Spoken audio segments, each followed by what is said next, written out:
welcome back to what has to be the longest reaction I'm ever gonna do. Like, this is gonna be a beefy one. And I'm probably not gonna have much to say afterwards just because of how long it's going to be and everything, and it just...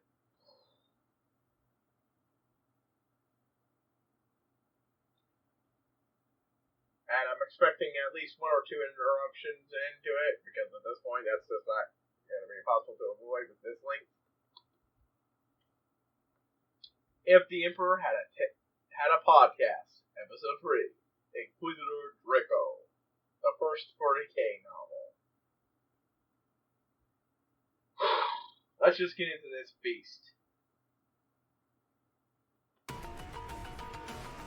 I was honestly questioning whether I should do these at all. Originally.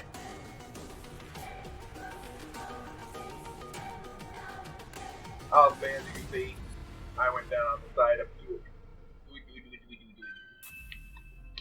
Attention, denizens of the Imperial Palace and beyond. This Voxcast publique is designated... Omega Priores. Continue your operations, but listen at least partly to this very inappropriate announcement. Thought for the day. Inappropriate announcement. To be 18 standard or older to listen to this. Anything else is unsuitable and heresy.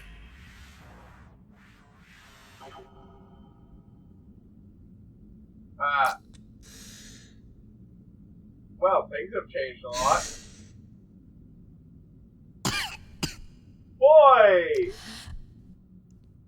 More adorable. The Ecclesiarch. This was not the kind of break I, So that's what he... Dumpy Grimbo. Oh my god, I love it. I love the look of everything. I love that people are clearly named out. I can never remember the names of the different, I am Manclesiarch Decius, the 23rd. I have been brought onto this Voxcast to... Tarstones, Bombones.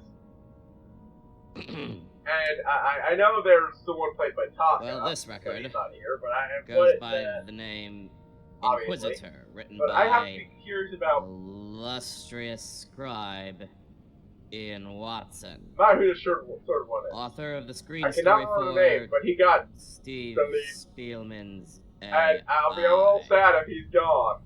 It is He the would have played oldest hilariously non-anthology record found in the library. Its age surpasses Like, even I could that never of remember records who covering they the are, Horus except, Heresy. Wombodes. It indeed Okay, so I seems guess to I be could even never keep older than Tarstones the together with library separate. itself. This tome was found in several different publications, with its alternative title being Draco by Ian Watson, author of the screen story for Steve Spellman's AI. It is the first part of the Inquisition War trilogy by Ian Watson, author of the screen for Stephen's Abominable Intelligence. It's also been found by me under the names of the Philosopher's Stone and the Sausager's Stone by Ian Watson, author of the Harry Spielberg series. It is a book by Ian Watson, author of the screen story for Steph Spellborg's Where are they? I have never read this book. I do not know why, but now I have, and my life has forever changed. This book has awakened things in me. Terrible things. Okay. I yet see them through my empty eye. Oh, hey, still This one eye. book was a mistake. Rippling Minotaur apps. I am sorry, boy. Oh, you see things that aren't there through an eye you no longer have, too? Cold, wet towel wrapped They're around all- the midriff and of my it was of course mind. horrifying. It They're all drenches us with its lurid horrified. text. The text that is the water dribbling from the frigid towel that is this book, soaking us until one I've can never do read it, so naught I but know become no united context with for one's this. uncomfort. Yes, that is literally how the book is written throughout. It is like sour magic. Yes! Magic! Living chocolate amphibians? A ridiculous prospect. To be wholly transparent, however, I personally kind of enjoyed is perhaps a bit strong, but liked this book. It was wacky, uproarious, and Is everything quite solely? But you are wrong, King of Nipples! This book proves beyond doubt why the normals have to be eradicated. Okay, yeah, the you see. camera's. Oh, yeah. Throughout the reading of this, I don't know what he just called him, this but writer has incidentally also penned a record filed under the name of Orgasm Machine. We have not had the distinct pleasure of reading that one. But What? based on our findings, reading Inquisitor, Ian Watson also writing a book called Orgasm Machine makes a lot of sense. My Emperor, Sounds like heresy please to me. join me in my crusade to kink shame Ian Watson back to the Eye of Terror. Tell us of your opinion. Numerous times, this record tries to insinuate that I am little more than They an changed raving style skeleton a lot. upon a golden Crap toilet. here. Therefore I hate it, and it needs to go. You've insinuated such things about yourself on numerous occasions, Father. Nobody riff on me, but Right, you know. That's mighty petulant, Father. Okay, so yeah, the other guy was one of the only Anything ones of that value one to be of the only gleaned people from this willing to call him out. In sour fact, text, my he was the lord? only one. I believe there Only to do be it some for a erudite lot. knowledge intermingled with the layers of Yeah, I'm rancid kinda sad fluff about that that. thickens this book. It would, however, be hard for anyone to coerce this Plus, knowledge on it- a single read. Plus, It is having him title here for was substance Magnus given was form. extra funny. In what manner should we go about covering the contents of this record? There is only one way. We must cover each chapter. One by one. Because Quote, Stanley Kubrick, legendary Hollywood directographus, in conversation with Ian Watson, author of the screen story for Steve Spielman's up-and-coming project, A. So, strangely, I sent you a pre-publication copy of my new book Inquisitor that I have written. Please tell me what the you hell think am I of listening to it. here? Who knows you? Maybe this is my next movie. Who knows You you? alright? Maybe this is my next movie. Maybe this is my next movie. Maybe this is my next movie. Next movie. Next movie. Okay, can we not? let us begin. Inquisitor. Pre-prologue. This book begins with a pre-prologue, as so many books of legend do. It first needs pointing out that there are many minor differences between the record named Inquisitor and the one Actually, named if Draco. this is the first Draco book, is did the- this come out with Maybe. Draco is the name What of his the relationship with Inquisitor the we game follow and the throughout this war game epic, itself? and I Did it figure the predate name it change by as a a result bit of the coming Inquisition out? not Did it wanting come out simultaneously? Did it come out Jacques every year? Draco and his base love quest associated with the Inquisition as a brand. It appears as though Draco is a newer version of the same book, Huh, yes. but with some changes to certain elements and descriptors, possibly in an effort to cover up unwanted information, as is the Inquisition's wont. Morbidly accurate, Ecclesiarch. Man, Ecclesiarch, please. Ecclesiarch? Well, the pre-prologue of Draco does make this clear with a note that reads, and my condolences in beforehand, for it is quite long. My Lord High Inquisitor, I have now examined this particular archive as you requested of me. I can state that the text does truly date from a time around 1200 years before the present day. However, in the absence of a true physical copy of the work, dating a record that exists only as a data file upon our cogitator with any real precision is beyond the abilities of even my most skilled tech priests. As to its content, there is little to tell. I have been unable to acquire any evidence of the existence of an Inquisitor of our order by the name of Draco. Indeed, my researches have led me to believe that none of the orders have any record of such a personage. However, I have not been permitted access to the most hidden archives, and I cannot therefore offer a definitive answer as to his knowledge. I don't have context. I don't have context for any of outlandish companions outside of have more mixed feelings. The work itself states that the Calidus Temple acknowledges the presence upon its roll of infamy of such named assassin. Yet in all my years, I have never heard of such a request for information producing such an unequivocal result. The secretive leaders of the assassin shrines openly would even acknowledge any such query from those outside their order is, frankly, unbelievable. The Navigator, well, we know of old the scorn with which our brothers in the Navis Nobilite regard outside inquiries. As to the Abhuman, the thread is cut. The accursed hive fleet of the Tyrannid put paid to that line too long ago. I cannot believe, however, that even the renegade Inquisitor, if that is what this Draco really was, would tolerate the presence of such a disgusting mutation. Lord, I understand full well that my role is to examine the facts as they are presented, to report upon the technical aspects of this archive alone. But I must confess to you now.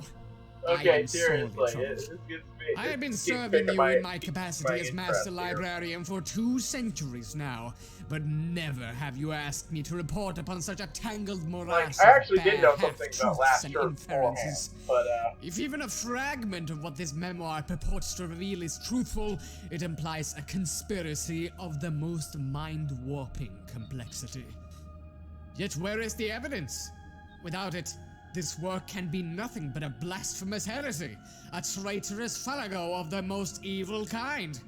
This work would be better destroyed than be recorded in any form, lest it one day be revealed to cause who knows what damage to the minds of scholars less skeptical than ourselves.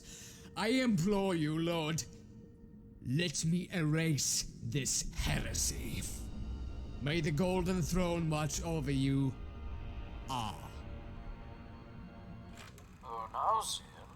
Maybe this is my next movie. This inquisitorial droning was no doubt added after the record was, somehow, discovered by the rest of the Inquisition. The conclusion of their review of this book is eerily similar to mine. I have to say, though, Uncle Vernon was a dutiful man. His loyalty to the Imperium was commendable.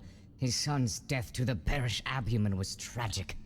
Don't remember that, but looking at the epilogue of the pre-prologue, I liked when they had to specify that the squats are all dead simply because a squat appeared in the record as one of Inquisitor Draco's followers.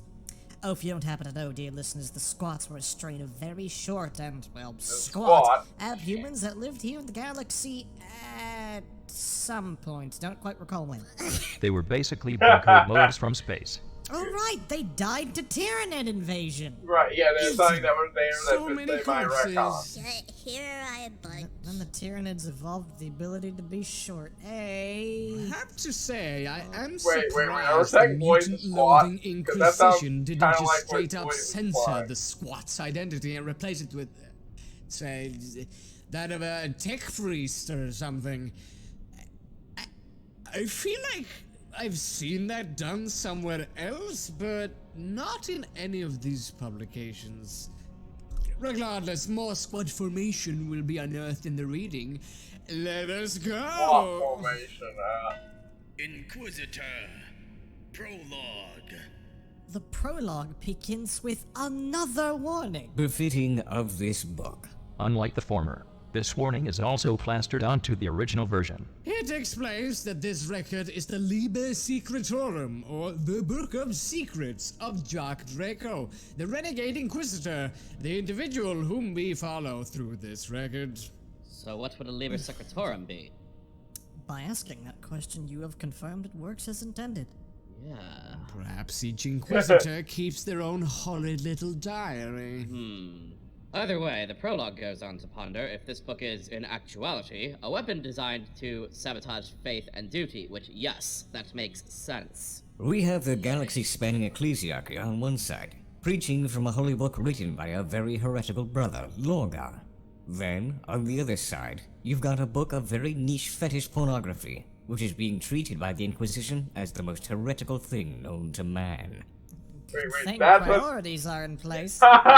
We did stop preaching from that book, my lord. Have you really? Actively trying to. We are actively trying to. My one eye may be blind, but the black pit still exists. It sees shadows, beings past our reality. Also, I just love Thorn and Magnus teaming up there. It's great. It's great to finally have these two. This fetish pornography is definitely worse. No. Did they tell you to burn things? A rank amongst the Inquisition's dedicated demon hunting division is also mentioned. Boy and Magnus are hunting too! This is very incongruous, especially given that Jack Draco is a member of the Ordo Malleus, which is as fucking subtle as the namesake implies. And after this, the actual prologue begins. A good book starts with one prologue. The adventure of a lifetime starts off with at least 3. Finally introduces Jack Draco, who's writing in first person here. He is, and I quote, a secret Inquisitor of the Ordo Malleus. Not so secret anymore. Secret Inquisitor is practically an oxymoron, Ian Watson. Secret Inquisitor Jack Draco starts hyping up his secret adventure by spoiling the key events in the book. He says he has gone to both the Eye of Terror far in the galactic north and the Emperor's very throne room in secret. Then he briefly humble brags about having done those things, even while considered an impossibility by the masses. One man could not possibly have gone on such a journey, yet here he is. He goes on to claim Inquisitors are seekers of truth, which is true. Except when it's not, which is always. They may seek the truth, but when they found the truth, they tend to cover up the truth with heresy blankets and pretend like the truth is the not truth. What? Truth. And now, a metaphor for your consideration. Possession of a secret is no blessing, no hidden jewel. Rather, it is akin to a poisoned toad lurking inside a gem-encrusted box. Oh, bravo! Just good. Beautiful. You may expect this sort of analogy to be but a one-off. It is not. Secret Inquisitor Jack Draco then starts telling this story in third person, likely for dramatics. It will become obvious as we continue why that possibly could be. His reasoning context is actually as follows. for why. Good.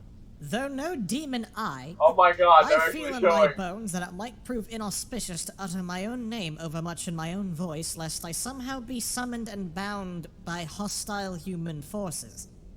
Therefore, I shall become he. I, Jacques Draco, will tell the story of Jacques Draco's experiences to this data cube in the hopes that the Master of the Malleus, or of the Inquisition, may authenticate the truth of what I report and determine to take action. In that event, you, whoever you are, wherever you are, wherever, whenever, may be scanning these words as part of a briefing, poised on the brink of a deadly mission. I hail you, fellow Inquisitor, Marine Commander, Hidden Master, whomever. You see, this is probably one of the worst things you could listen to before undertaking an assignment as he suggests, mostly because the grammar requires you to read it 2 or 3 times. Draco, I am your emperor. Allow me to reiterate what you have just said. Your reason for writing in third person from here on out is, in fact, not because you wrote the contents of the book in before you wrote this disclaimer. It is instead because you are avoiding having your newly disgusted comrades run their way into your love quest dungeon, and to bind you down. I completely understand. This was the same logic that drove me to not tell my Primarchs about my Webway project. I hate everything you just said. Right, so, I particularly like the implication that he's invoking the true name clause as though he were a demon. similar to the name he provides as an example, Flygzlzale. Where am I? Oh my lord! Fuck off. Shit, a giant skeleton! Oh, No demons in the throne room, Magnus. No promises are made. So, hey, I am unsure why the secret Inquisitor in question, Draco, appears unusually far into the record. Also, his one defining characteristic is to act like a shitty little snake child. Just like a boy.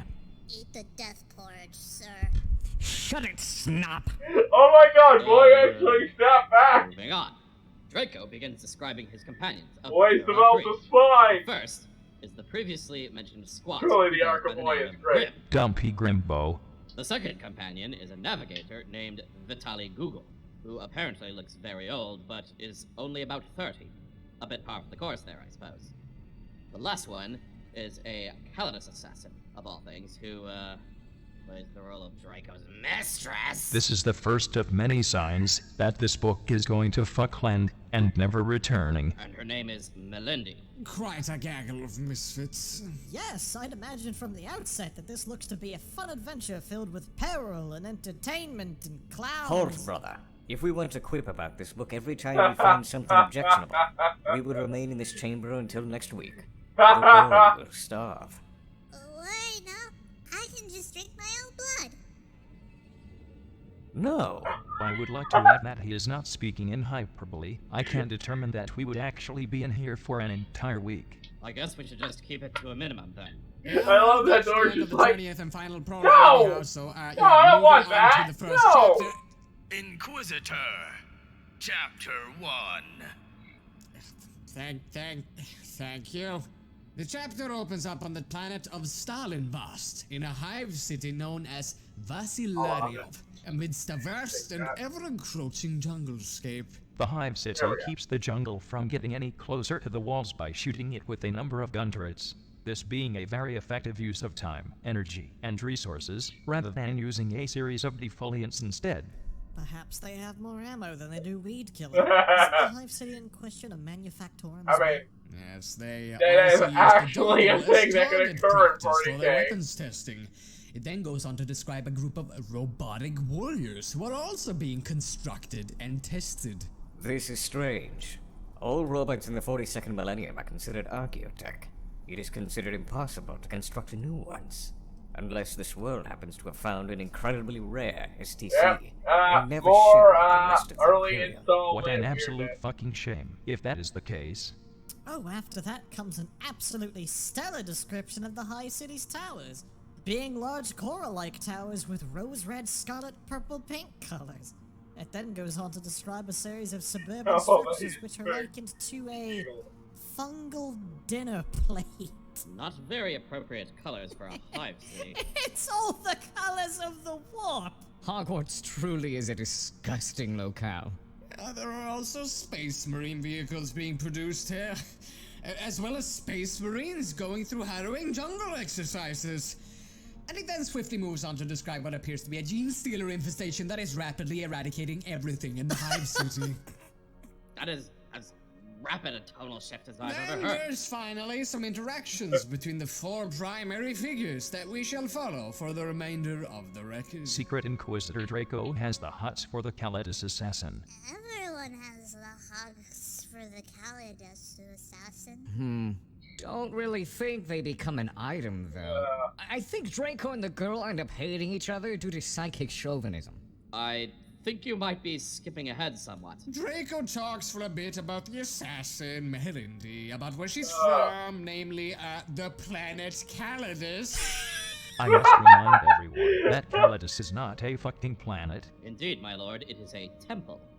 Yes, and how she's dressed in a very thin toga and wearing pointed Eldar-like shoes. Clown shoes, no, of course. I mean, the party is intentionally disguised as a rogue trader and his entourage, so it makes sense. Clown shoes never make sense in any context, and I will not have you Be It's still verbally great. murdered. Anyway, Draco is on the planet to oversee a not-secret Inquisitor, one Hawk Abyspal, as well as the quelling of a gene-stealer uprising. Apparently nobody bothered to tell him that The gene-stealers greatest are crime, not co-as early demons, installment as he Wilderness. seems to think they are. In his defense, I am fairly certain that most people were unaware that gene stealers were Tyranids until recently. It's fair, since the Gene Stealers came long before the Tyranids arrived in the galaxy. Ah, the yeah, Tyranids' right. morbid answer to a vanguard. Oh boy, here he comes. Boy, close your ears. There is then an overly long description of Melindy getting naked, taking polymorphin, coating herself in skin from a spray can, and leaping into some ductworks. While this happened, the lads are openly staring at her supple form as she crams herself into a ventilation shaft. Polyjuice potion is a hell of a drug, kids. The purpose of this action is to continue to oversee the battle between the Planetary Defense Force and the Gene Stealer incursion. In the scene prior to this, Jock utilizes some sort of Jokero technology. Fucking techno monkey tech. There are these little flying drones that are almost invisible to the naked eye, with which he uses to investigate the battle as it unfolds. As you know, using an undetectable means of subterfuge and investigation is the lesser of the two options, when your other option is to send out a large, pleather-bound woman who has to crawl through ductwork and kill people to remain undetected. But she needs to help kill the aliens, so they'll steal her genes. Wizards don't wear jeans, shut up, boy! Oh, and that covers Chapter 1. Inquisitor. Shut up, Chapter sorry. 2.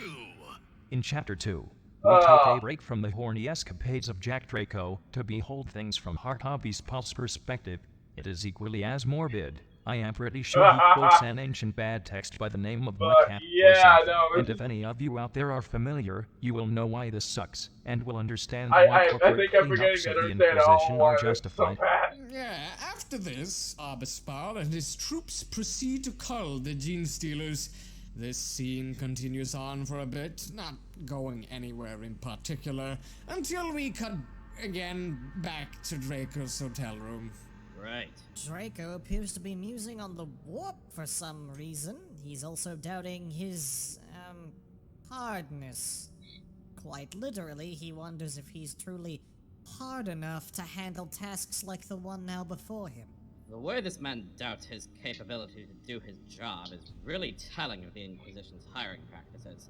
I mean, it would be if he weren't somehow super competent regardless. Then we get a fun description of Grim the Squat's home life and how his strain of humanity lives. This proceeds to be sharply contrasted by the next scene, in which Melindy transforms into a gene stealer but not via polymorphin, and how she then proceeds through the ductworks to get closer to Abyspal's position. And then we shoot back to the hotel again, where Grim is preparing to head out and assist Melindy, who is now a gene stealer. After this, there is a bothersome discrepancy regarding the assassin highlighted. She is an initiate, and yet she is actively utilizing advanced Jokero tech, that is to say, extremely rare and complicated alien technology, just here, in the hands of a self-professed initiate. Father, could it be that she is just that good? Shut your noise hole, you cockatoo. Melindy finally reaches Abyspal and saves him from a gene stealer that was sneaking up behind him. She then deftly climbs back into the docks where she belongs. Meanwhile, though, in another location, the squat known as Grimbo is riding on a power trike. Specifically so that he may rapidly collect Melindy and return to the hotel room. All the while, Draco looks on using his alien spy technology, and the writer takes no time in admitting that Draco wants to have sexual relations with the Calvinist assassin while she is disguised as a gene stealer. I wish death for myself. Should we judge him for what he likes? Boy. Yes. This close to the window, boy, I swear. Finish the chapter, please. No, we're finished. That's basically chapter 2. Inquisitor. Chapter 3. Yes.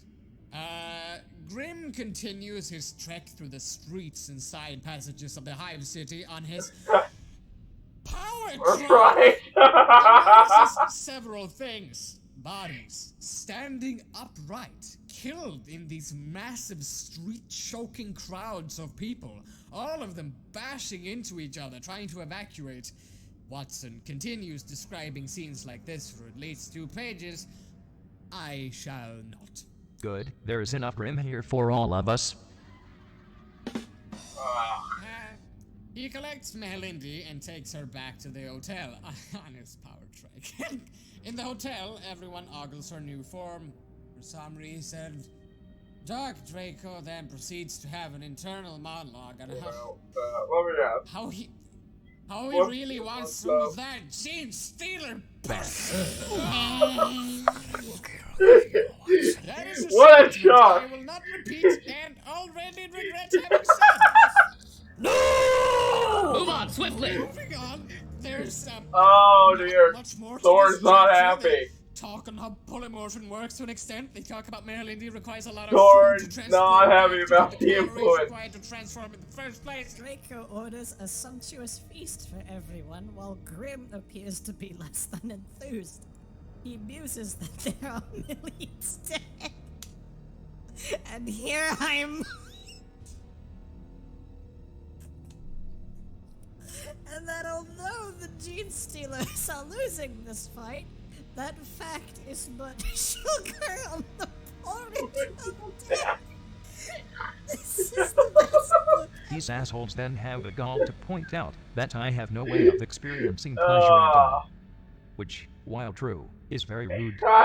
Aren't they eating fried chicken while talking to each other? I wish for fried ostrich. My family can barely afford grilled carp's cakes. These wizards are truly living a life of unrivaled opulence. Well, unrivaled as compared to an average hiver anyway. The amount of nuts, sickles, and galleons these guys are slinging around is ridiculous. It's like they're eating a succulent leg of bird in front of an audience of paupers. Please stop. Very hungry. I shall get you a large, non-corpse sandwich when we are done, boy. Provided you behave yourself and cover your ears when appropriate. I recall this being the end of chapter 3. Yes, you. I just love how Florida was the adopted Inquisitor. boy. Chapter 4. And it's always choosing himself to be Chapter vastly better 4 father starts than off with his Hart master. Obispal. Oh no. Being hailed as a hero Certain for someone quelling ever the was. incursion. Annihilating a Gene Stealer cult is apparently easy enough a feat that it can be done in a day or two. And then fanfare, a glorious celebration is held wherein people are dressed up with lizard heads because, I don't know. That's just the Stalinverse cultural thing, I guess. But in the meantime, Draco broods in his hotel room claiming that the conflict is not yet resolved. His psychic abilities are telling him that there is further amiss with Stalinverse. As any Inquisitor will tell you, there is rarely any reason to assume that that evil is truly vanquished. Obispal therefore strikes one as a proper jackass, concluding his investigation without making sure all is truly well. Father. Lorgar. Shut the fuck up, you two. As he sits in his hotel room, Draco proceeds to pull out a leather container. I'm made just from loving the team up of flesh Magnus of a and mutant. Rogel. Just like my book. Nasty. Then he retrieves from it the Emperor's Tarot. For the uninitiated, the Emperor's Tarot is a deck of psychically attuned crystal wafers that psychers may use in conjunction with the shattered parts of my great psyche to predict future events. It's not exactly accurate all the time, but it gets close, and that is what matters. My other dad Zinch is a lot better at that. We need to stop inviting Coast boys onto this vote. Anyway, he uses the tarot to divine some information with regards to his mission and Stalingrad as a whole, and finds that his prediction is interfered with by a man who looks like fairly obvious. I should have taken that long to He figure that also one out. divines on one of the cards as an image of Melindy, which I assume gives him a raging hard-on. Boy, stop quoting him. It is forbidden. Hey boy, Perhaps you should become a custodian. You are still young enough to be torn apart and reconstructed by the alchemists. I will risk a window to have your bulbous frame thrown out of here. Oh. Wait, how are you even holding that shotgun? I will make an attempt to scurry this along. So, after looking at his Madborough cards, Draco then muses on the assassin, which is then immediately interrupted by Melanie herself reappearing, no longer in the docks, where she honestly still belongs. They talk for a short time about the mission at hand, as well as the mysterious Harlequin man. She then talks to him about... Okay, yeah, you take this one. An infamous assassin by the name of Mother Gullet who used her polymorphine to swallow a planetary governor's infant son. What bearing this has on the story is beyond me, but it sure is interesting. Yeah, one moment, boy. She apparently ate the child in order to use it as leverage against the planetary governor, who was being unruly. It's obviously written as a lesson to all unruly children out there that if you act the renegade, an assassin will come to your house and devour you. Remember that well, boy. The next time you ask ridiculous questions might be your last. Silence! Your continued harassment of the boy will yield you the same fate as that tech priest you're so fond of throwing out the window. Bold of you to assume you could grab a hold of my unctuous form in the first place. Are we done with this chapter Not yet? quite yet, my master. Jack goes on in a monologue, talking about his time as a young man on a distant planet. It's quality entertainment, even if I don't have a lot of the He comments learned to on be here. an inquisitor in Outside the fact that, yeah, no, this book is Inquisitor terrible. kindergarten or something. He professes that he was a child genius and that he I quickly guarantee excelled in did his no studies. favors And to the book. with that information fresh in our Fucking, brain, that is the end of chapter 4. 40K. Genius. Inquisitor. To the, Chapter 5. Chapter 5. In this chapter, the team departs from the hive city of Basilarium to another franchise. nearby hive city known as Kefalov, where Draco seems I to think take probably place a said that, but it's sizable definitely combat not the presence. same biggest problem as, you know, early Detected installment after weirdness. meddling with No, the it's Emperor's just turret. weirdness. And, oh boy, while in transit from one hive to the other, Draco monologues internally once more. He's now reminiscing about a close call he had as a youngling, being stuck on a black ship bound for Terra. In case you are unaware, listener, the black ships are part of a fleet intended to collect and transport psychers from all across the galaxy, shipping them to Terra. Draco has been picked up by one of these ships and was to be sacrificed to this here skeleton. Only I am allowed to call me that. I'm a rebel, what can I say? It is through this vignette that we learn he was romantically interested in a young psycho girl around his age. Aww. And that by being spared from his fate to be sacrificed, he was unable to be with her. He used this as a flimsy excuse as to why he sexually repressed this record, taking its every chance to talk about every person's desire for the sex. Because Ian Watson is a free spirit, not bound by what makes a book good in the conventional sense, only focusing on what he himself wants to write about. And isn't there something quite liberating in that kind of mindset? No! That's when you're recording an Inquisitor's investigation into a potential Coas incursion, one of the biggest threats known to man! This is not relevant information! Do not listen to him, Ian Watson, or any other would-be scribe out there. Follow your heart, not a formula. Stop! We require no more sewer goblins writing about their arcane sexual afflictions! Yes, we do! It's a complete... Learn to write. What have you done, Magnus? Inquisitor each person will have his day in the sun. Shut up, boy. No one who can read would want to read that, and I can read, and I can tell you that no one would want to read that. So there. Well, this is quickly escalating out of hand, so listen, please.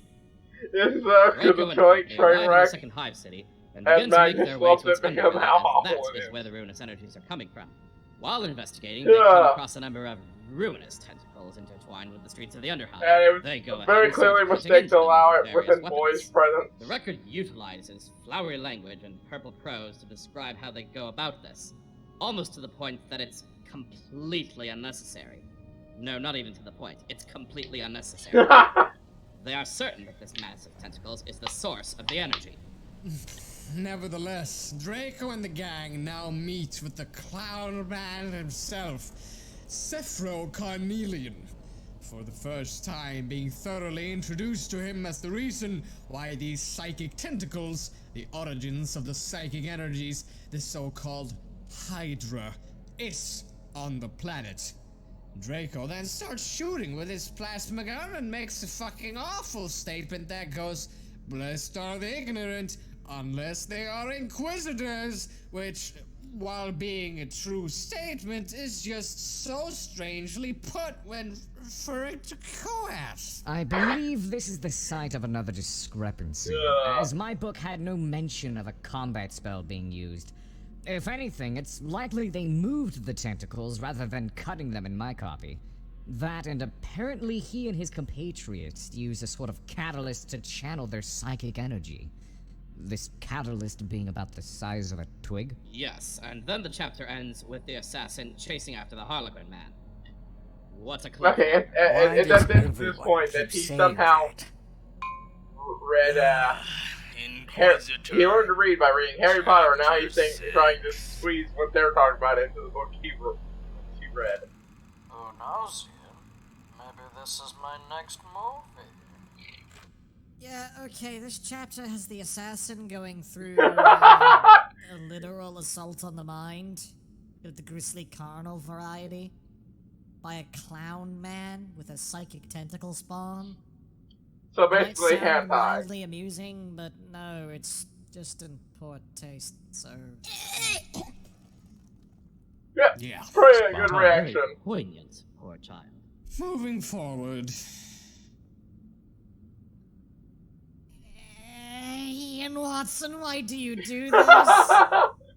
The chapter then goes It on took to a while to reveal move forward by because having they're the moving assassin by the say that awful. she wants to perform exemplary suicide for having had her honor besmirched, and then after some frankly weird attempts at consoling her, Draco goes on an internal tangent about how he's lonely and sexually repressed, and that he wants to fulfill his love quest. Ian Watson, sewer goblin extraordinaire. Okay, rub the garbage in all you want. But you're forgetting to mention that Draco, Melindy, and Grimm returned to the hotel room to find it broken into. Inside, the navigator, Vitaly Google, lies tied up with a leather bag over his head face. He reveals to the gang that some mysterious assailants had broken into the hotel room, tied up and stolen all of Draco's Jokero Tech spy gear, including all of the spy flies. This has given the Harlequin man an upper hand, for he can now see Draco wherever he goes. Ooh. It also apparently needed specifying that Google had shit himself whilst lying tied up in wait for rescue, and that Grimbo the squad released him, cleaned him up, and then gave him a massage. That squat sure is tender. Alright, that is it. End of chapter.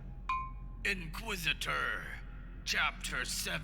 Holy shit. Allow me to summarize the small amount of actual progression we had in the last chapters very quickly. The party encountered the Harlequin man, Zephyro Carnelian, who used ways to get information out of the assassin Melindy. The Harlequin man goes on to explain that the chaotic presence in the Underhive is a warp beast called a Hydra.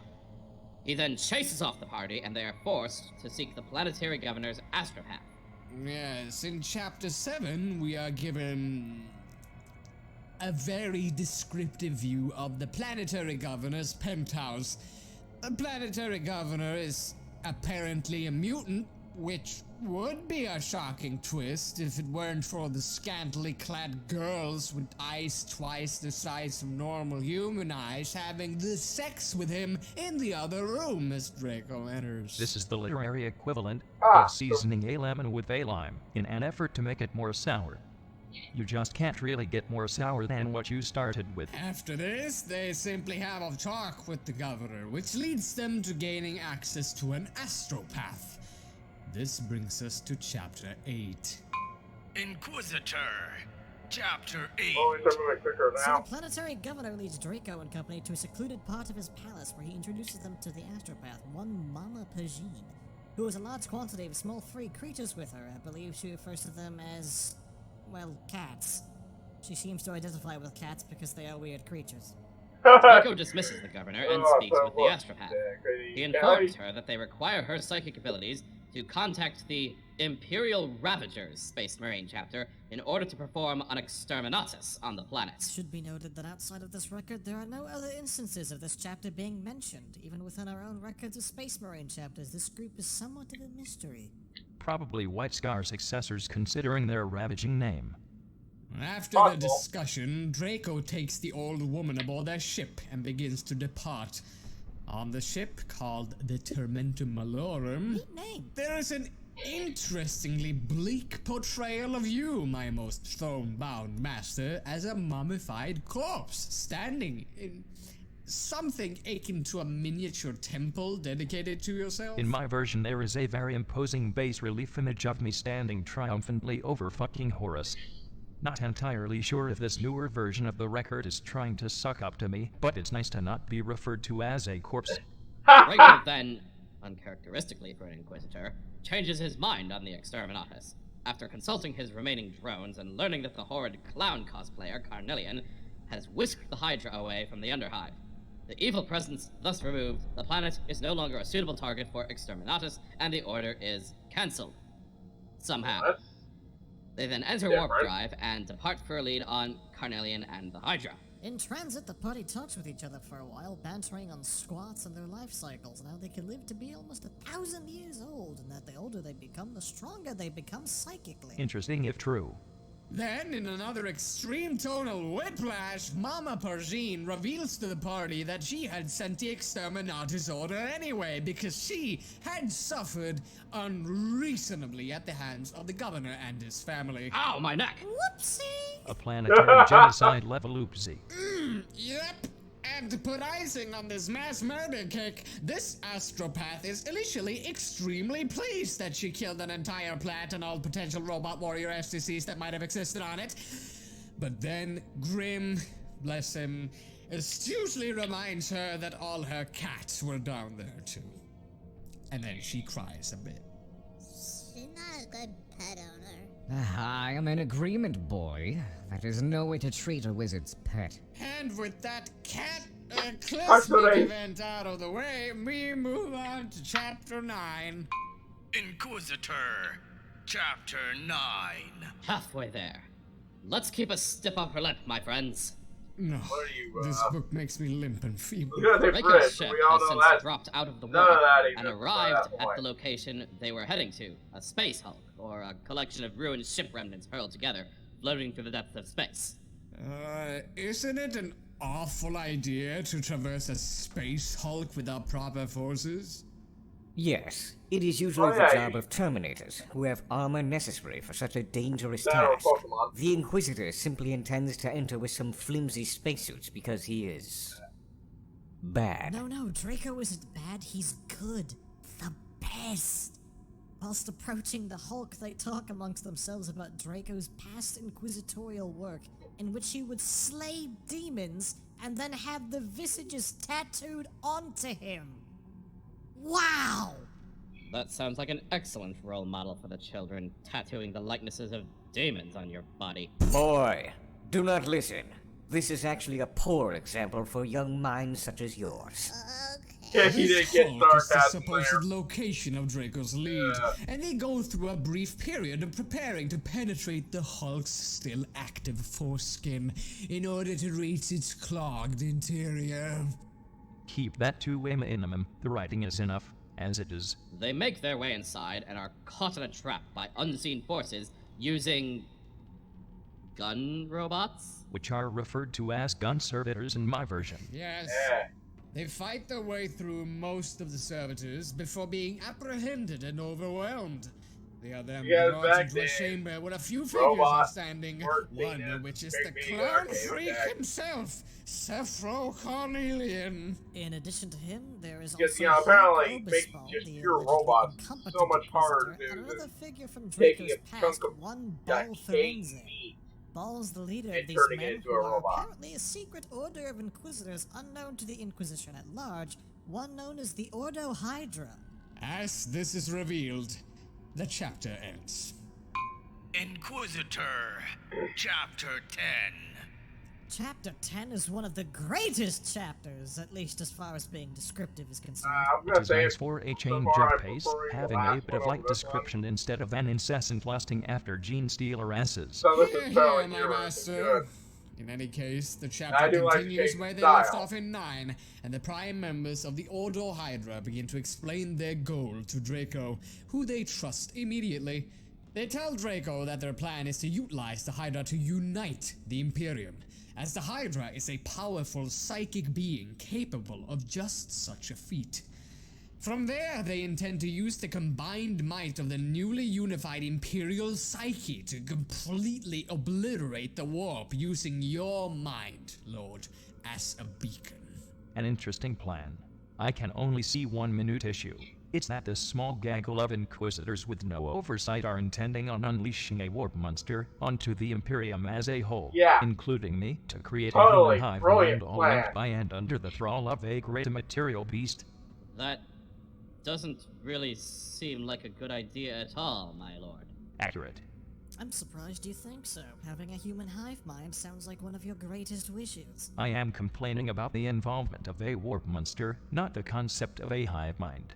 Ah, so just replace the giant immaterial squid with the big angry warp skeleton, full stop, and it'll be I know you are dunking on me, but you are right. So after they finish, Carnelian explains that this Hydra's abilities had already been tested on Stalinvast, and thus they had a starting ground from which they could base their plans on. Draco then interjects, informing the Harlequin man of one fatal issue.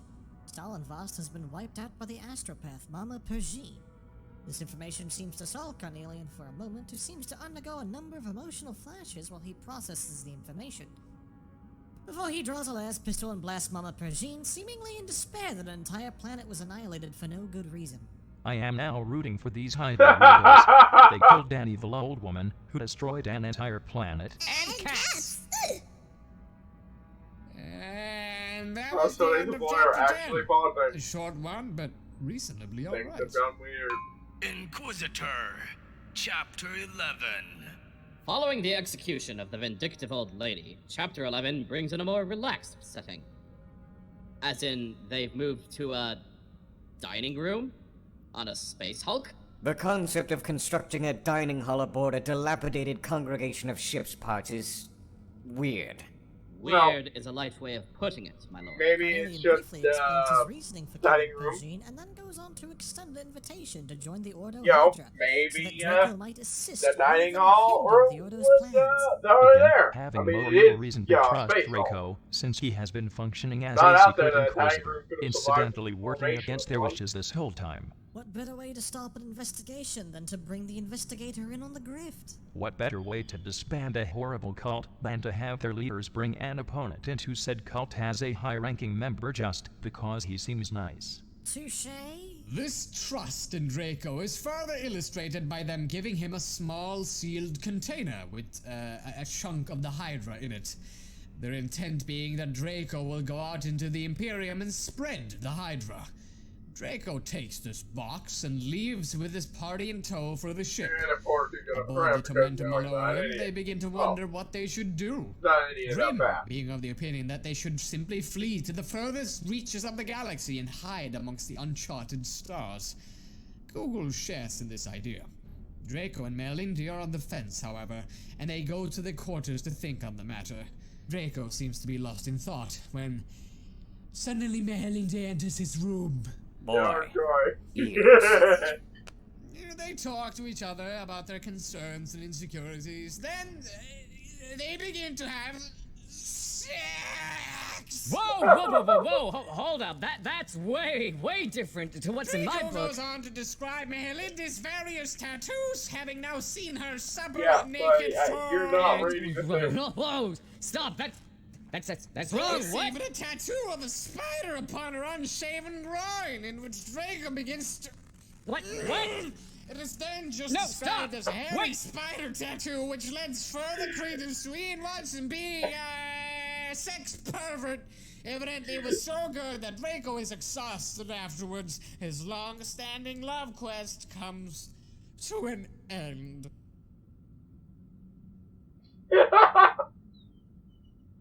They're done now, boy. I could still see the images in my hollow eye. No. A hairy spitter tattoo engulfed him. Why does this book curse us? Their frustrations and Oh my insecurities allayed God. for the moment, the two then decide to Poor not boy. flee, but to take on the Poor Order Ogle Hydra. for, The saying figure his that newly Cornelius adopted specifically kid, because had he is basically adopted boy. showed the assassin the abilities of the Hydra in such a horrid way, specifically to show them how total a tyranny was being planned by the Ordo Hydra. Cornelian must thus be a double agent out to manipulate Draco and his gang to fight against it. Melindy then goes ahead, uses some polymorphine, and consumes a portion of the Hydra they were given so as to gain immunity to it. Then they prepare to depart for the Eye of Terror. This ends chapter 11. Inquisitor, chapter 12. Yeah, it's pretty obvious that From where we left off with chapter 11, chapter 12 has us made a transit to the Eye of Terror. Just as a reminder, do not go to the Eye of Terror. That is a bad idea. They then enter the Eye of Terror in order to find the source of the Hydra so that they might learn of a way to vanquish it. While on the way, they see a large Coetic warship, which, according to the author, looks like a crab. While traveling through the initial layer of the eye, they settle down and have a nice dinner. Within the eye. That's a weird thing I've noticed. Almost every meal they eat is of the highest quality, and they eat them at the most bizarre times. Like tacos on Tuesday. That's pretty much it. Chapter 12 is kind of inconsequential. Are we going to have the Great War start again? Inquisitor, chapter 13. I am, of course, The referring to tormented Taco. worm begins its approach Taco. into the Eye of Terror and search I for a forget exactly specific when planet. they're going Which about, planet but specifically? I'm not sure. I may have glazed over that information. Sure wasn't the planet of sorcerers at the very least. But they are indeed searching for one planet in particular amongst the countless consumed by the eye. In any case, they begin their approach to one of the planets, a dark green ensorcelled world, which For is those covered quick-witted in the audience, this means we are about to descend into the Principality of Gross. oh god. They land in the foothills outside of a city, which they have great trouble visualizing due to the intense green fog. I understand the need for urgency, but that really just sounds like an absolutely terrible idea. Let's just land in the fog of war on a planet that has been overtaken by chaotic energies, possibly, no supporting force, no idea what we'll be facing, too. and only a funny squat to defend ourselves. Tactical genius at its finest. There could be trolls in those foothills, or weird bald men drinking unicorns. As they land, they take some time to muzzle their void suits somewhat to make them blend in with the local populace, as well as have Mehelindia shapeshift into a cheese stealer. An act which pleases Jacques to no end. Anyway, they depart closer to the city so that they might find some answers as to what the Hydra could be.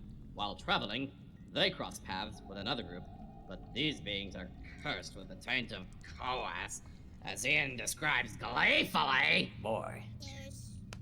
Oh boy! I am now going to read this entire segment where the record proceeds to explain how these horrid creatures look for no reason. Here we go! A bull of a man, clad in plate mail, led a dozen capering monstrosities out from behind a stalagmite-like tower of rock. Actually, having people Formidable describe horns it curved from the makes sides sense, of the but, leader's head, given his jutting design forward, and Watson sleek we're talking with about dried here, gore. His armor was wrought in the contours of bones. Metallic bones were bent into hoops around his thighs. Bones melded to bones made runic designs. Layering alien skulls capped his knees. Giant toe and finger bones encased his boots and gauntlets. An obscene codpiece of artificial bone bulged, encrusted with bloodstones suggestive of ulcers. Like that. He also wore a fine satin cape that cut a dash in the breeze, and a golden necklace with an erotic amulet. To Jock's senses, the bullman radiated an eerie, brutal sensuality. His gear seemed to say that even bones could copulate, that even metal could debauch itself, though not in any soft style. Yeah. Behind the I was leader thinking trotted like an we're upright working, tortoise of a man whose Laneshi. squamous head poked out of a barrel-like shell spangled with iridescent stars and crescents, as if he was a walking galaxy or a mad magician. Silk ribbons fluttered like streams of burning gas. Did he ever crawl out of his shell onto some couch at night, tender-bodied, squashy, all of his pleasure nerves exposed to the ministrations of some large, wet tongue? Another warrior wore a brass waistcoat and leggings glued with some gold braid as if furry caterpillars crawled upon his armor. In place of his left arm, he sported a sheath of tentacles. On his head, an exuberantly ringleted periwig. Yet another, who was visibly hermaphroditic, in glass crystal armor, thrust forth a great lobster claw, studded with medallions. One thin, tall, small-breasted figure, braced with a clanking baroque exoskeleton, bore the head of a fly, upon which perched a cocked plumed hat. A brass-bound ovipositor jutted from her loins. Her neighbor was a striding, slavering, two-legged goat in rut with a starched organdy ruff fanning around his neck, lace ruffled at his elbows, and a velvet cloak. Only one massive man appeared to be true human. He wore a nightmare parody of noble space marine armor, engraved with 100 demon faces, though disdaining a helmet. Great flangled pipes soared sidelong from behind his head, as if copying the bullman's horns in reverse. That head was of statuesque marble nobility, the hair bleached white and permed into waves.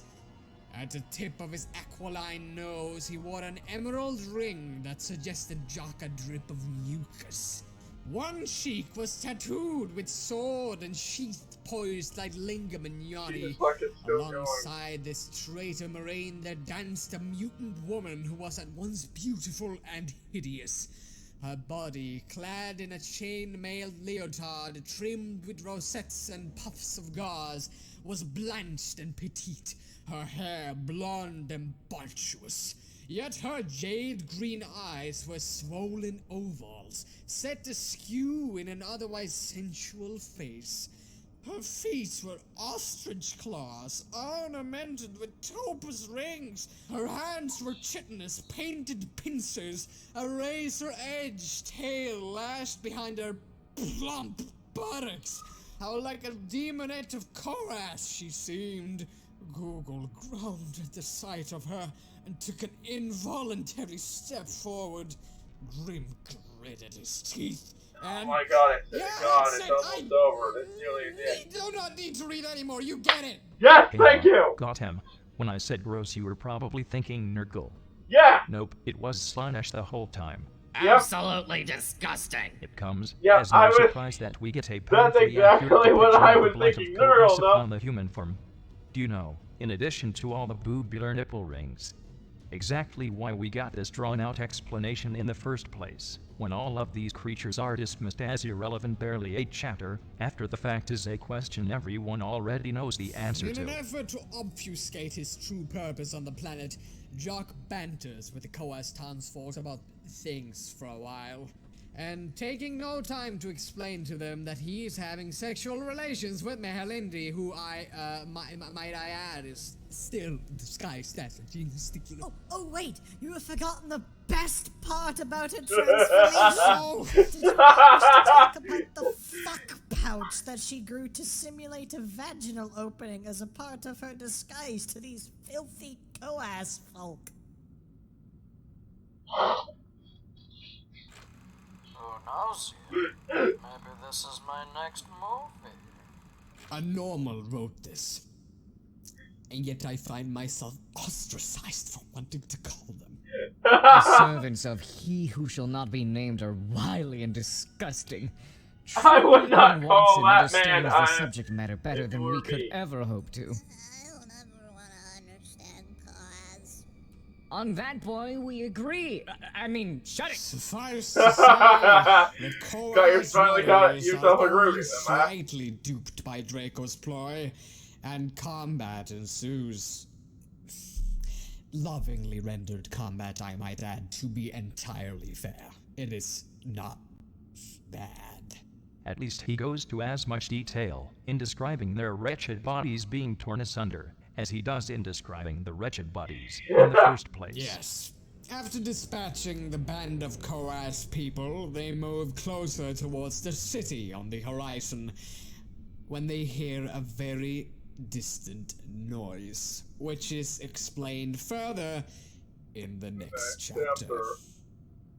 Inquisitor, Chapter 14. Alright, so we begin Chapter 14 as Draco and his cohorts enter a city. Horned phallic towers, wrinkled, ribbed, blistered with window pustules. Cancerous breast domes swelled, fondled by scaly finger buttresses. Tongue bridges linked these buildings, sliding back and forth. Scrotum pods swayed. Orifice entries pulsed open and shut. Some buildings were incongruous with each other. Headless, limbless torsos laying side by side, joined abominably. An architectonic orgy.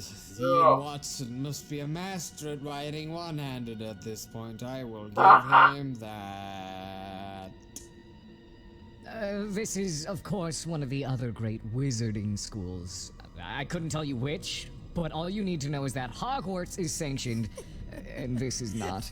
Hogwarts a bust, I guess.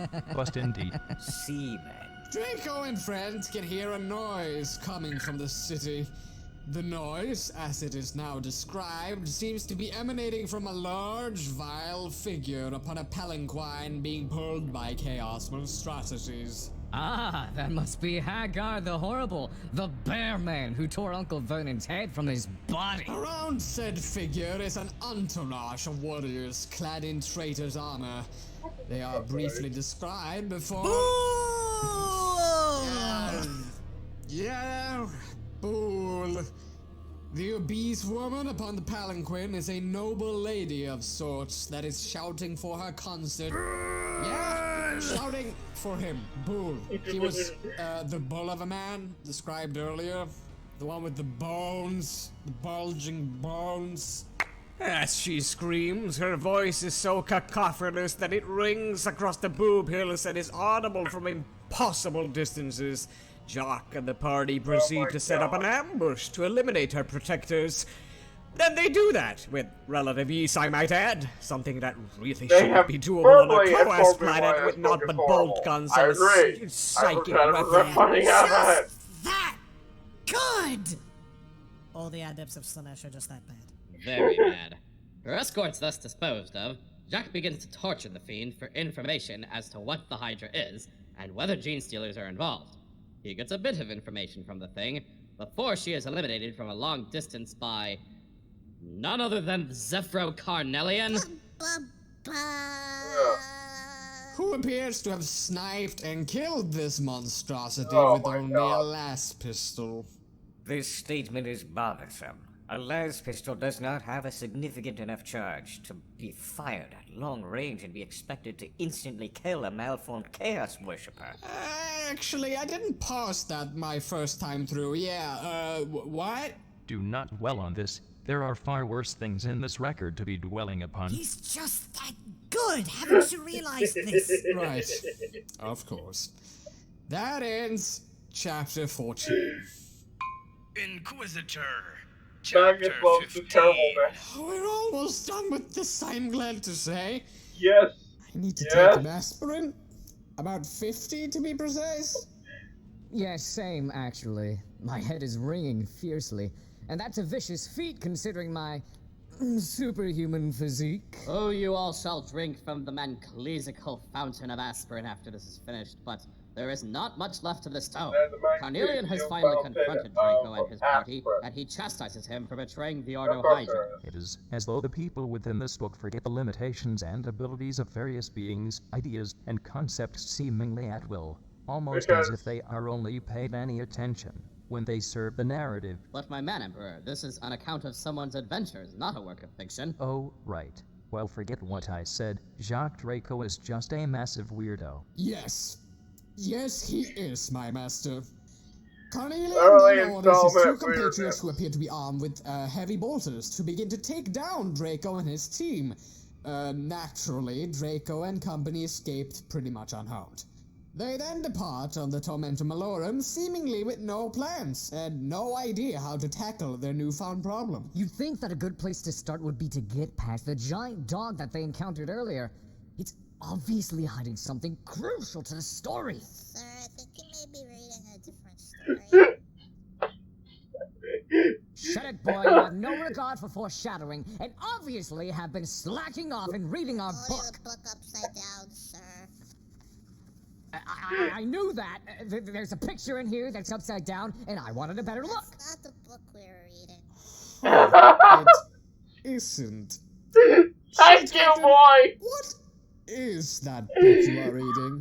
I have Boy, seen it's this called book it. before. This is a fictional account of a wizard from ancient Terran times. This book was intended for small children during this time, and yet he thought it was an account of a rogue Inquisitor seeking to undo an imperial Thank you! Finally, I was hoping that would get addressed before That this is was over. extremely funny. Yes, it is! What do you mean? Everything I read was a lie? Well, yes, it's a fictional story meant to entertain babies. Clearly, it did its job. I hate you! This is all wrong! This is a lie, truth is a lie, as Jacques Draco would put it. You don't understand! I loved these people! I loved Ronaldo. He was a lovable goof who was never afraid to Just speak turned his mind. into And now he doesn't exist! Oh no, it's happening again. Sir, he still exists in your brain. It's not the same! He ran off crying. Wow, he took that hard.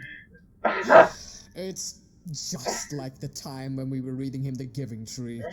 I think he's taking it a bit harder because he's the one reading it this time. What a fucking nerd. Keep going. We need to Oh finish my this up God, with or without Carsonic. Right you are, my master. So, we left off on... Oh my God. Alright, so chapter 16 is here. Inquisitor, chapter 16. Right, thank you. This Well, that one chapter went down seems to hilariously. meander quite a bit. It starts off with the crew aboard the Tormentum Malorum lamenting their current position in the state of affairs in the Imperium. Jacques is concerned that his crew doesn't trust in his ability to lead them.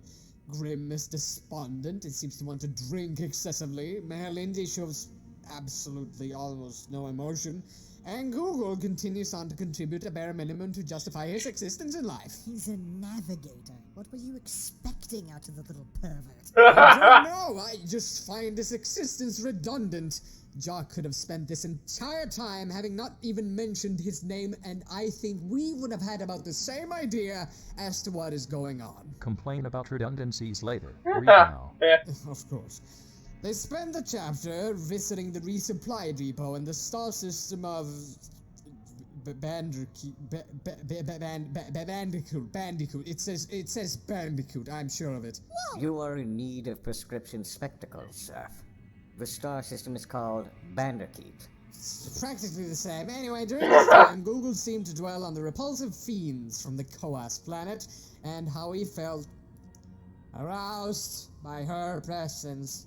Meanwhile, Jock muses on his attraction to Melindy in her gene stealer form because, of course, he does. At least he acknowledges it. Unfortunately.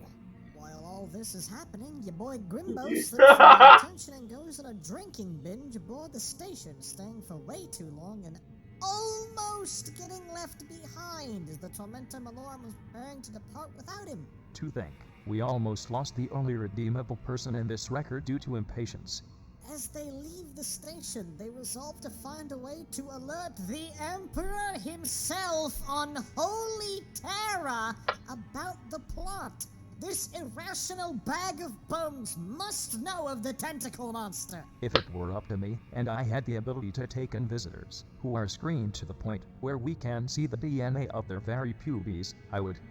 Granted, if I were to know what Jack had been up to prior to this point, I probably would just throw him out the window. While I wouldn't begrudge you that, What, my not- lord, not I delete would him prefer like, to be the one to throw him out. I would too, honestly. The other As would Sony? I. If I were strong enough, I would destroy him. Do not worry, boy. Someday in the future you may grow strong enough to defenestrate foul, depraved, secret inquisitors. Oh, Yeah, that is childlike later the wonder. first and only time I shall be warned, my boy's childlike wonder. Oh well, while finally en route to Terra, Mehelindi reveals to Jock a horrifying truth. And for once, it isn't anything utterly depraved. When she was a young trainee for the Calidus Temple, she was given some sort of special thing. Again, not depraved, but it's not very well elaborated on.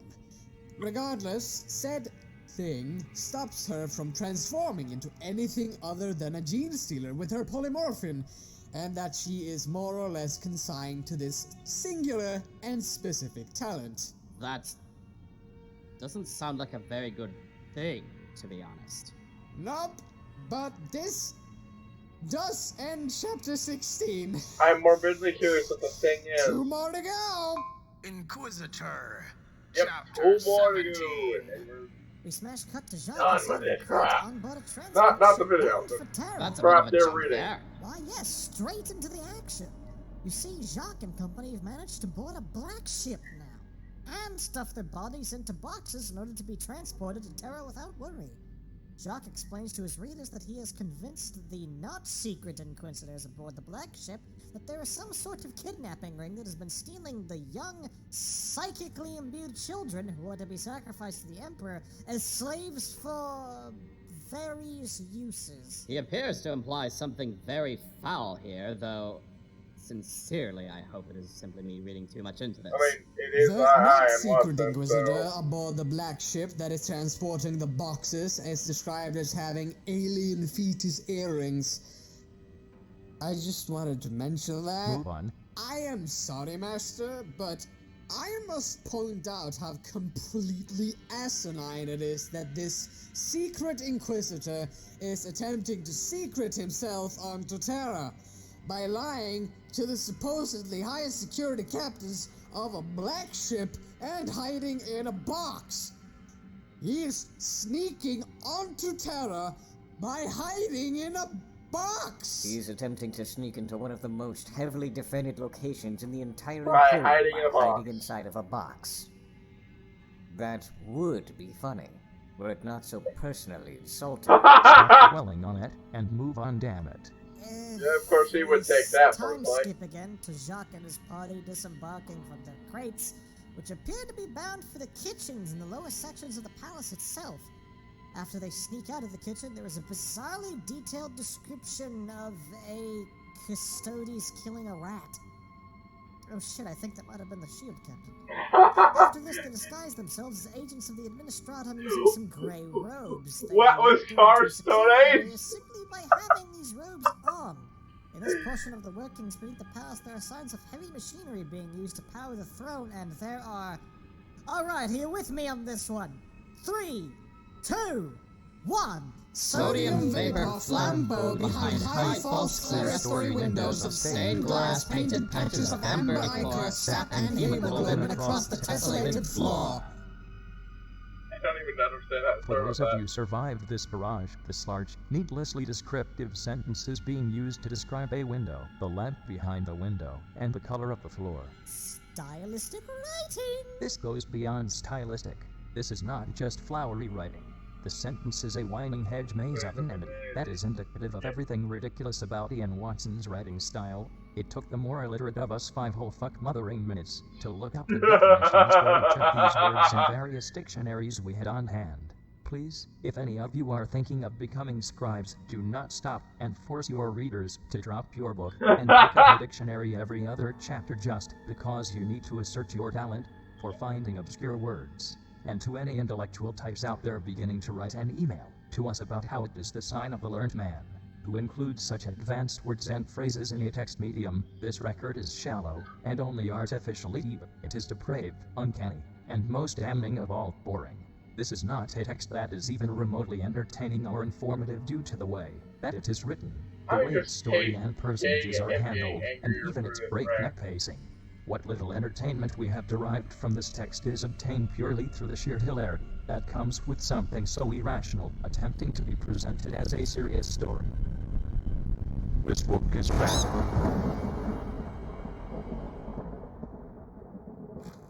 Who knows yet? Maybe this is my next move.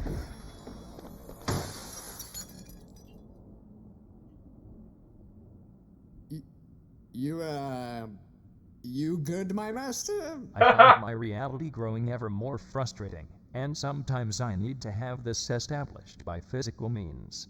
Right, so that's your little rant over, Father. I do not entirely agree with your assessment. I think that while his stylistic writing can go quite far in places, there are some chapters in which it fits to illustrate how truly gruesome and depraved the Imperium can be. It's like he's painting a detailed, intricate picture with nothing but his words. I agree with this comparison, and only that reading this is like watching paint dry. Look, we all have our problems with this account. From its sheer unbelievability to how this Watson man portrays everything with this bizarre sexual tinge. Why, if it isn't the bacon calling the salmon oily? It's adorable when I do it. What I think he's getting at is that we've all got problems with this thing. Whether or not Jack Draco indeed managed to infiltrate the Imperial Palace and came in here and with you, Lord. A fact I refute vehemently. The way this book is written makes it very hard to get invested in his travels, as it is quite clear he was, indeed, trying to get us invested. If you feel the need to enhance a tale about a rogue secret inquisitor seeking to save the very Imperium of Man from total destruction at the hands of a sinister cult, then you have not told the story properly. Rogue is correct. Yeah, that The premise story stood every chance of enrapturing us with its contents, and yet here we sit, repulsed.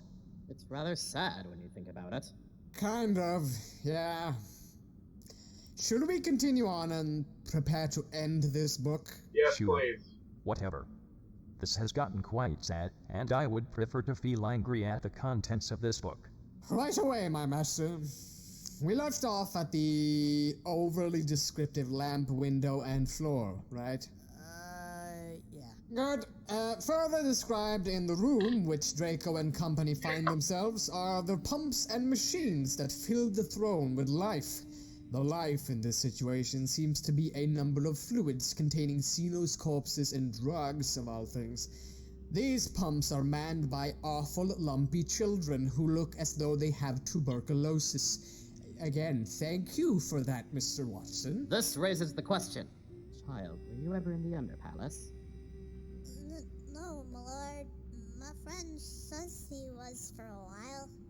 I haven't seen her in a long time, though. I think she has the job of greasing the gears and blood bumps.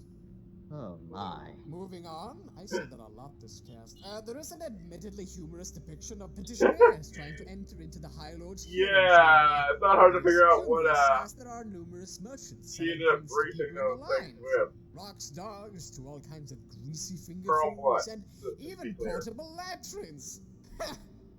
Normal. Before I was a boxer, my overseer wanted me to sell snacks to people in the line. I'm glad I got this job instead. I get to be with the Holy Emperor instead of getting stomped flat by folks in line like many of my siblings. And that concludes chapter 17. One more to go, folks. Inquisitor, almost Chapter frickin' 18. finished. The dawn of the final chapter. Now, The in podcast most is fairly baffling humorous. of It is great to scenarios, listen to. Draco But, and his party leave the yeah. palace and depart for the slums of the city surrounding the palace. What is the name of that city again? I don't know, actually. I really am a privileged bastard, aren't I? Huh. Well, they go to that city and apparently spend You stop crying. months Come here. moving back towards the palace. They do this because they think they are being followed by potential assailants. While roving through the city, But yeah, they well, kill the podcast itself numerous is fairly people humorous. and murder more than a few Such families that it was in Carson, order to eh? assume their lifestyle and hide from these unseen assailants. Bunch of fucking murder hobos. They're not very good people. They eventually wind up at the Eternity Gate, disguised as somewhat high-ranking officials. I find it incongruous that they murder a sister of battle, a tech priest, a small child, and similar just so they can steal their identities and sneak into the palace. As if making their party look even more suspect would somehow help them break through our security protocols. Maybe it was Taco Day? Good point. Whatever the reason, they get pretty damn far into the literal Imperial Palace. I am ashamed! I wouldn't be surprised. People seem to waltz into here all the damn time. Before they're meant to be made by the guards, time stops. Father, apparently you stopped time so you could talk with it. You then conveyed his incorporeal form into this very throne room and spoke with him about already knowing all about the Hydra and that he would be your agent against evil. I can say, without a shadow of a doubt, that this man has never in his life ever set foot in this throne room, corporeally or incorporeally. Yeah, there we go. You sincerely cannot remember if you had ever spoken to him, Lord? Sincerely. Neither this man nor his ramblings strikes even the smallest of bells within my memory. This unfortunately means that our entire story was all for naught. I hope. Because, yeah, he doesn't actually forget things, because his psychic is shattering. Unsatisfying. And that is also the end of our book. Inquisitor, Epilogue. I'm feeling the burn from reading this now. I am not reading any more of it. If you people desperately want to know how it all ends, the book ends with an old man shitting himself to death. Is anyone surprised? No. Ah, so it does, ending with a truly potent allegory to the human condition. God damn it, man. Inquisitor, over. Thank goodness. I suppose. Well, Yeah, even that guy's like, it was terrible. Alright. So, since this took a year to get through and my entire body has been lit on fire by Ian Watson, I wish to stop here for now. There will be no questions this time around because I know the vicious blob beasts listening to this will only make it worse. Thank you for this mercy, my lord. Thank you. And for inviting me onto this Voxcast, I would also like to say, what did I do to deserve this? Is this my way of repenting for my previous wrongdoings? Please, I beg of you, do not exact this intense a punishment on me again, for I fear my old body will not be able to take it. I must go now, and drink from the fountain of aspirin, and sleep, long and deep. I wish you all good recovery. You're all a bunch of whiners. Magnus, do you consume the taco on the Friday or the Tuesday? Taco Tuesday is on Friday. Fuck you. Turn the cast off right now. Coerced to me!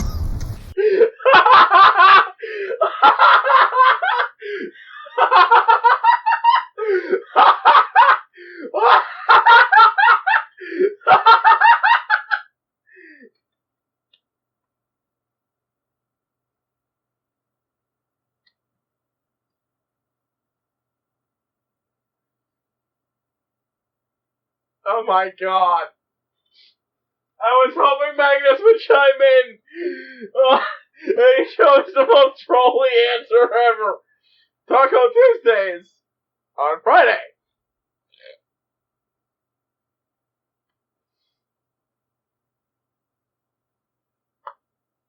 God damn it, Magnus, that was brilliant. Oh.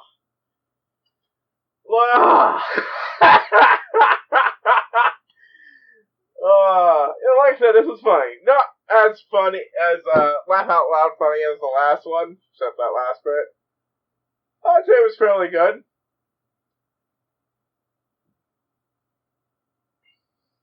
The book itself was completely miserable to even sit through them describing after a while.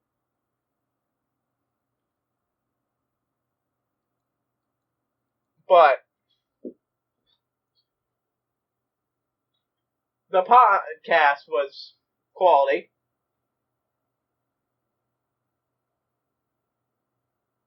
You can't deny that.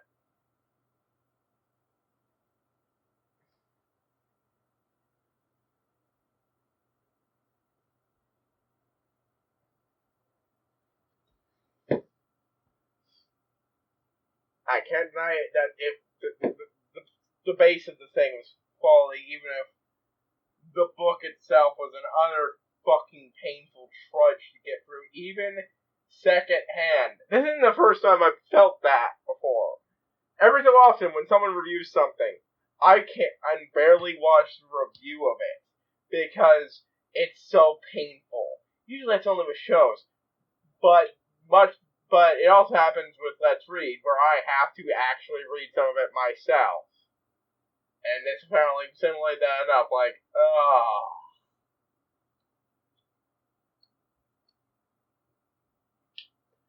But yeah, I'm gonna do something else. Best parts are the stuff with Boy in this. Especially when he calls out Cobstone Ace and sends him running away crying. Ooh! Good on you, boy.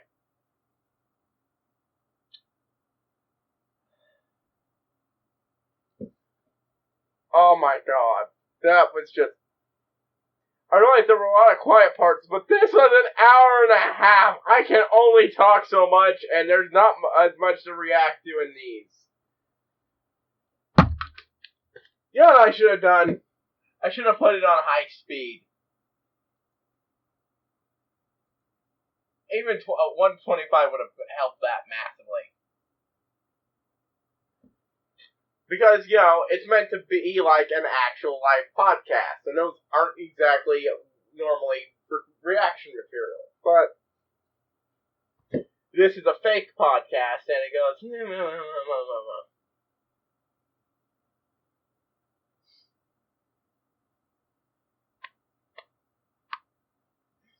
But, yeah. Boy was on fire today, and I loved it. And, of course, his, well, growing relationship with, Ruggles great. But, I think the best laugh out loud part will always have to be Taco Tuesdays are on Friday. Power of Chaos prevails! Oh my god, Magnus, you fucking troll.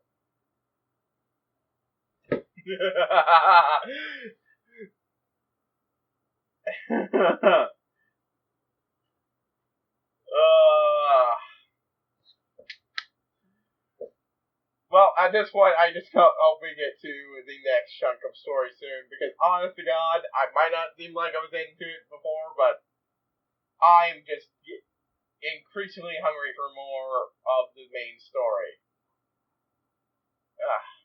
Anyways, I think this has gone on long enough. Yeah, I've only added like 5 minutes of my original content to it. But again, hour half. It's late. Do stuff.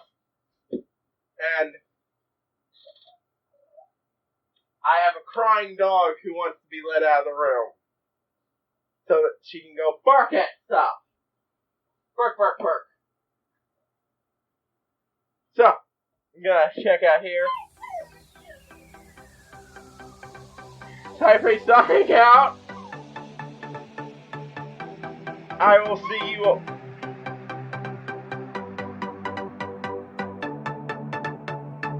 I will see you all next time, folks.